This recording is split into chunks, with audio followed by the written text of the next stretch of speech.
নমস্কার, তন্দ্রা লিটল ওভেনে আপনাদের সকলকে স্বাগত। আবারও একটা নতুন রেসিপি নিয়ে আপনাদের কাছে চলে এলাম। আমি এখানে ময়দাটা লুচি যেরকম মাখে সেভাবে আমি মেখে নিয়েছি। নিয়ে তারপর আমি ডিজাইনটা করছি দেখুন। আর পুরটা আমি আমার পছন্দ মতন করে নিয়েছি, আপনি আপনার পছন্দ মতন করে নেবেন। এবার দেখুন আমি কিভাবে করছি। ভালো লাগলে অবশ্যই লাইক দেবেন একটা, আর বন্ধুদের সাথে অনেক অনেক শেয়ার করবেন, কমেন্ট করবেন প্লিজ। যারা চ্যানেলটাকে এখনো সাবস্ক্রাইব করেননি প্লিজ আমার চ্যানেলটাকে সাবস্ক্রাইব করে নেবেন। ফেসবুক থেকে দেখে থাকলে ফলো করবেন। ভালো লাগলে অবশ্যই একবার এইভাবে করে খেয়ে দেখবেন। আমি এবার ভাজতে নিয়ে যাচ্ছি।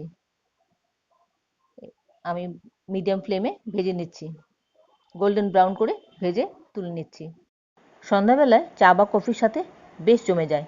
তাহলে ভিডিওটা আজকে এখানে শেষ করছি। আবার দেখা হবে পরবর্তী রেসিপিতে। ভালো থাকবেন সবাই। নমস্কার।